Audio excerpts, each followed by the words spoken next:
aujourd'hui on se retrouve pour parler du tome 2 des fourmis. Rappelez-vous, j'avais parlé de ce tome-là il y a de cela quelques mois. Je vais vous mettre ici ou ici le lien vers la vidéo si vous ne l'avez pas vu. Donc aujourd'hui on va parler du tome 2. Je vais en parler qu'avec des spoilers plus ou moins. Donc si vous n'avez pas vu le tome 1 et que vous ne voulez pas donc être spoilé de suite de l'histoire, malheureusement il va falloir arrêter de regarder cette vidéo. Si vous l'avez lu ou si vous voulez juste savoir mon avis, vous êtes curieux, vous êtes au bon endroit. Je le dis cash, j'ai moins aimé ce tome 2. Clairement, ça n'a pas eu le même effet que le tome 1. Je refais de petit aparté, mais le décor change, j'ai déménagé, c'est un peu en cours, donc ce que vous voyez derrière moi, ça fait encore de bouger un peu. J'ai pas vraiment d'étagère pour le moment, donc j'ai quelques bouquins là, mais les choses risquent de bouger. Donc de quoi parle ce tome 2? On suit toujours Jonathan Wells avec toutes les personnes donc, qui sont enfermées dans cette fameuse cave.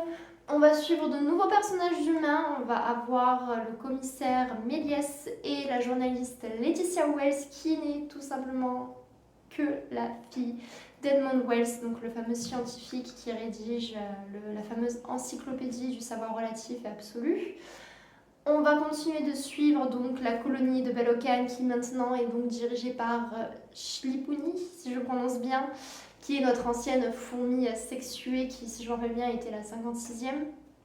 Et on a également la fourmi 103 millième, je ne sais combien, la fameuse guerrière. On a majoritairement des anciens personnages, mais au fur et à mesure de l'histoire, vous allez voir, il y a des nouveaux personnages qui arrivent, notamment les fameuses fourmis déistes qui sont en fait les rebelles qui, donc à l'époque, étaient donc les fameuses fourmis à l'odeur de roche, qui donc était en lien avec les humains, donc Jonathan, tout ça qui était dans la cave, et suite forcément à l'arrivée au pouvoir de Shlipuni, qui donc déteste ces humains, qui dit que ce sont eux donc qui ont mis le feu à leur colonie et qui en fait sont que des êtres qu'il faut exterminer, anéantir. Ces rebelles-là ne sont techniquement plus en contact avec les humains puisque c'est interdit, sauf qu'en fait elles le sont toujours. Et il y a une sorte de religion qui s'est mise en place où voilà, elles se nomment du coup déistes parce qu'elles pensent que les doigts, donc les humains, sont leurs dieux en fait. Et tout ça c'est par rapport donc à Nicolas qui en fait envoie des messages, enfin peu importe. Ça c'est plus ou moins le résumé, donc on va suivre chacun leurs histoires. Donc on va voir Shlipuni qui tout simplement va vouloir en fait mener une croisade contre les doigts, qui va vouloir juste les anéantir et donc qui va mêler 103e dans cette croisade là qui va être la meneuse. Et donc de l'autre côté on va suivre les humains qui eux par contre vont être, comment dire, qui vont se retrouver face à des événements très étranges où des personnes vont mourir dans des conditions très mystérieuses qui nous en tant que lecteurs nous font penser très clairement à des attaques de fourmis, mais on ne sait pas trop pourquoi, comment et qui sont ces fourmis là puisque à première vue ça n'a aucun lien avec la colonie de Belokan. Donc on a toutes ces histoires là parallèles qui finissent par se rejoindre, mais j'ai clairement moins aimé. Pourquoi autant le début je le sentais plutôt bien parce que par exemple si on regarde mes annotations, voilà, ça c'est le début. On voit qu'il y en a plusieurs au début, après il n'y a plus rien. Parce qu'en fait, au début, j'ai été très emballée par notamment l'encyclopédie qui m'a proposé des extraits que j'ai adorés. J'ai vraiment beaucoup aimé ces extraits-là. Mais au fur et à mesure que l'histoire avançait, déjà par exemple l'encyclopédie, les passages, les extraits m'intéressaient de moins en moins. Vraiment, j'ai été de moins en moins emballée. Ce qui m'a fait de la peine parce qu'à la base, c'était vraiment ce qui m'avait le plus marqué dans justement cette trilogie des fourmis. Dans le tome 1, j'avais adoré ça. Et du coup, d'avoir ce sentiment limite que ça perd en qualité, c'est ça qui m'a fait de la peine parce que vraiment j'avais été marquée par ça. Mais je pense pas que ce soit forcément de la qualité en elle-même, enfin une question de qualité. Je pense plus que c'est une question d'habitude. Où, comme j'ai déjà lu beaucoup d'extraits de cette encyclopédie-là, je sais un peu à quoi m'attendre. Et donc à chaque fois qu'il y a un nouveau passage, des nouveaux extraits, en fait ça rejoint un peu ce qu'il y a avant. C'est un peu. Ouais, c'est une question d'habitude, on se dit, ça rejoint un peu ce qui a déjà été avant, enfin, il n'y a pas cette notion un peu de surprise et de... je sais pas, j'ai un sentiment que j'ai été moins instruite dans ce tome-là, mais aussi parce qu'on a beaucoup plus de réflexions dans celui-là, mais c'est des réflexions qui, je trouve, se répètent énormément. Et donc c'est pour ça, je vous dis, les annotations, il y en a beaucoup au début, enfin il y en a beaucoup, il y en a 4 au début, il y en a une perdue un peu plus loin, et après, à partir donc de la page... 275. Je n'ai plus rien à noter jusqu'à la fin du roman qui fait quand même 500 pages quasiment. Donc il y a ça, mais également en termes de l'histoire en elle-même, je sais pas comment vous dire, mais j'ai commencé un peu à ressentir parfois de la lassitude. Parce que déjà j'ai trouvé que ce tome 2 était beaucoup plus lent que le tome 1. Déjà que le tome 1, je sais que certaines personnes le trouvent lent, mais moi ça allait. Là le tome 2 est encore plus lent je trouve. Et puis c'est que, je sais pas comment vous le dire, mais l'intrigue en elle-même, le scénario m'a un peu moins plu. C'était très étrange, je sais pas comment vous l'expliquer, mais j'ai moins aimé, ça m'a moins... Puis c'est surtout pareil à nouveau, au niveau du scénario, il y a eu des éléments que je trouvais un peu improbables, un peu trop faciles. Mais là, j'ai pas pu, ça a vraiment un peu gâché mon expérience. Je prends un exemple au pif auquel je pense. Par exemple, quand le policier avec Laetitia et d'autres personnages essaie de retrouver la fourmi, la 103e, parce que ils ont fait tomber la boîte, donc elle s'est retrouvée dans la ville perdue. Ils se retrouvent à la gare et en fait ils sont en mode comment on va faire pour la retrouver. Enfin déjà le fait qu'ils arrivent à la retrouver, grâce à l'annonce dans le journal et tout, je trouve ça très gros. Mais le fait qu'en un claquement de doigts, le policier, parce que les lui dit mais t'as qu'à aller voir les gars en gros de la gare et dire qu'il y a une alerte attentat, et que le gars comme ça il y va, il dit oui il y a une alerte attentat, et du coup tout le monde il y a une alerte attentat, il faut évacuer, tout le monde évacue, tout le monde part, ils ont le truc seul, et puis ils partent comme ça sans même dire quoi que ce soit spécialement aux personnes qui travaillent à la gare ni rien, qui partent. Enfin, il y a beaucoup de choses en fait, je trouvais ça un peu trop facile, le scénario était un peu bâclé juste pour... Enfin, des éléments étaient bâclés juste pour justement faciliter le scénario pour que les choses soient... s'emboîtent facilement. Sauf que pour moi, c'était pas du tout réaliste. Alors autant il y a des éléments de science-fiction dans ce roman, mais c'est normal puisque c'est de la science-fiction, donc ça se justifie puisque c'est des histoires de science, tout ça. Hein. Par exemple, les fourmis microscopiques reproduites en mode robot, je veux bien, ça je l'accepte, il n'y a pas de souci. Mais des éléments comme là, par exemple pour la gare, c'est des choses, là pour le coup ça passe pas du tout et ça m'a dérangée. Et à plusieurs moments dans le roman, il y a des passages comme ça où c'est trop, c'est un peu trop. C'est... ouais. Pareil, quelque chose qui m'a beaucoup lassée au bout d'un certain temps, c'est cette croisade. Cette croisade qui est très très longue. Elle dure au moins 200 pages cette croisade, au moins. Mais c'est très long et c'est vraiment tout le voyage des fourmis. Et c'est toujours la même chose, c'est-à-dire qu'à chaque fois, elles rencontrent d'autres insectes sur leur chemin. Et à chaque fois, elles se battent, elles gagnent. Donc les insectes se soumettent. Il leur donne quelques insectes en gros pour la croisade, et puis ils continuent, et puis hop, ils se rebattent contre d'autres ennemis. J'ai trouvé ça un peu trop répétitif, un peu trop lent.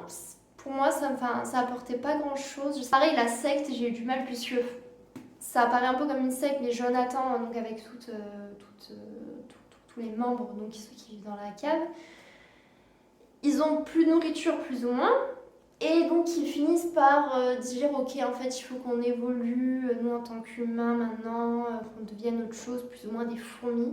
Et donc ils passent quasiment tout leur temps à être accroupis par terre, allongés, quasiment plus parler, à dormir quasiment tout le temps. Et puis par contre quand ils parlent en fait ils sont en communion, ils font un bruit comme ça en boucle. Enfin, ça faisait très très sectaire, mais en même temps... c'est surtout, bon là je me dis, faut accepter, le bouquin n'est pas en mode science-fiction, mais je me dis, ça fait déjà, au moment où le tome 2 commence, ça fait déjà 1 an qu'ils sont enfermés dans la cave, et ça fait déjà un moment qu'ils ont quasiment plus de nourriture qui vient, sachant que la nourriture qui vient, c'est de la nourriture de fourmis. Enfin, au bout d'un moment, la nourriture de fourmis, c'est pas des kilos et des kilos de nourriture qui arrivent, et ils sont des dizaines à devoir être nourris. Donc ils ont quasiment plus de nourriture et on nous fait croire que pendant encore des mois et des mois, ils arrivent à survivre sans nourriture. Et puis ces personnages-là n'étaient pas du tout attachants. Déjà dans le tome 1, ils ne l'étaient pas et leur comportement était bizarre.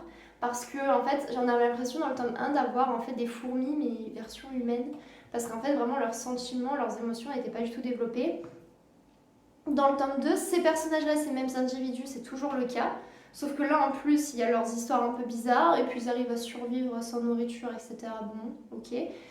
Les seuls humains pour le coup, et ça c'est le seul truc, un truc vraiment positif que j'ai aimé, que j'ai apprécié, c'est que là pour le coup dans ce tome 2, on a des humains qui nous paraissent vraiment humains. Et donc ça j'ai dit, ah ça j'aime. Laetitia Wells par exemple et Monsieur Méliès, là on a eu un vrai développement de personnages où on a vu leurs peurs, on a vu enfin c'est parce que ça axe énormément sur les peurs, les inquiétudes, ce genre de choses, les angoisses.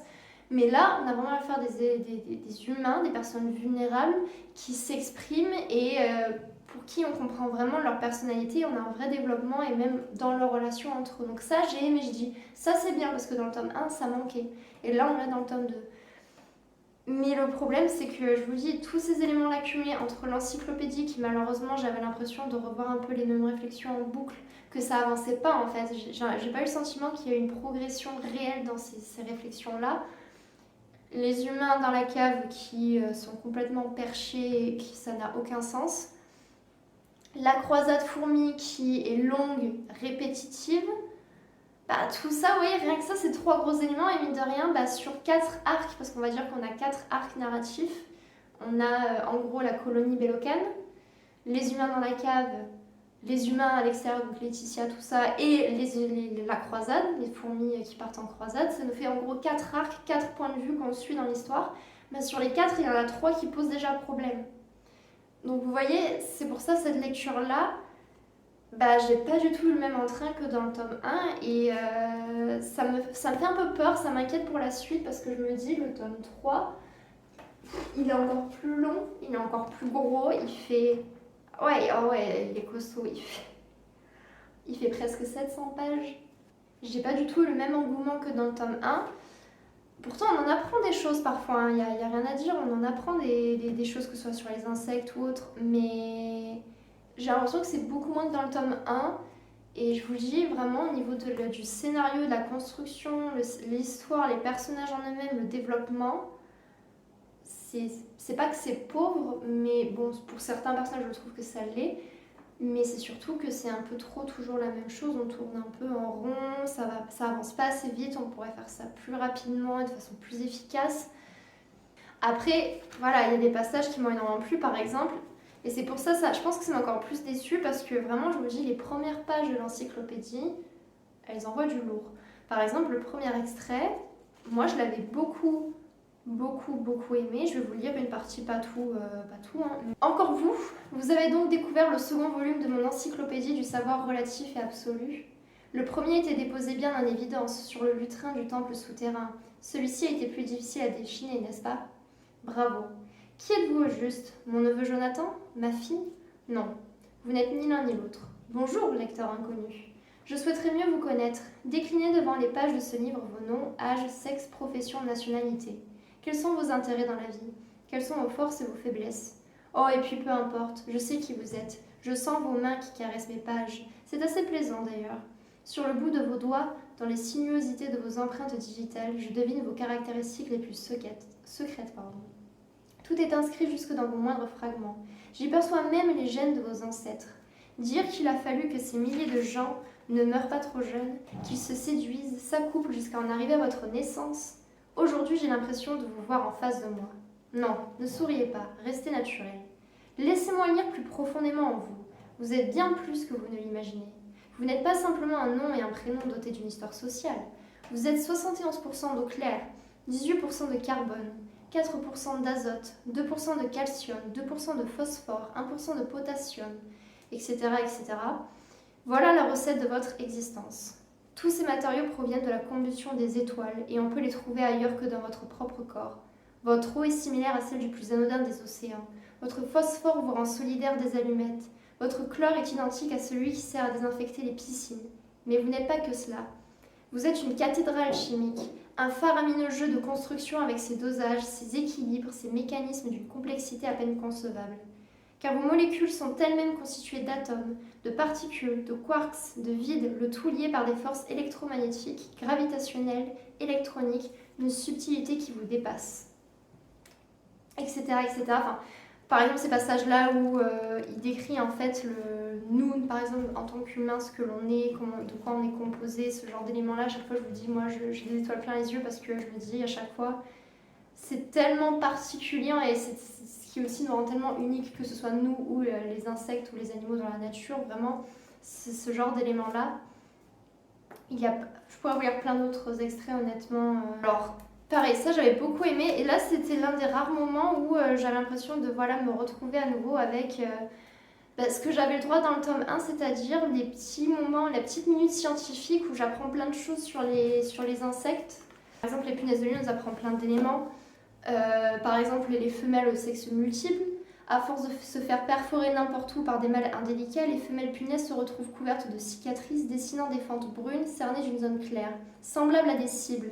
On peut ainsi savoir précisément combien la femelle a connu d'accouplement.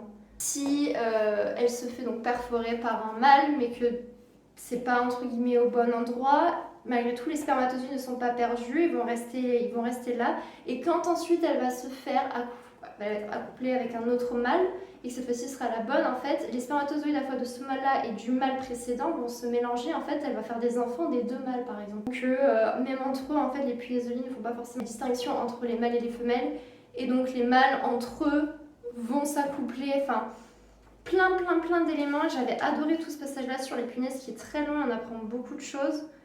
À part des passages comme ça qui font réfléchir sur le coup, qui apportent un point de vue intéressant, je vous dis, le reste, ça a été très compliqué. Donc c'est pour ça, si je vais donner une note à ce roman, à la limite, j'irais peut-être jusqu'au 3/5. Mais difficilement. Je pense que je vais m'arrêter là, sinon je vais juste commencer à tourner en boucle. J'espère vous avoir assez intéressé, avoir donné assez d'éléments. Si vous voulez commenter sur ce roman, donner votre avis, n'hésitez pas. On se retrouve très bientôt pour une prochaine vidéo.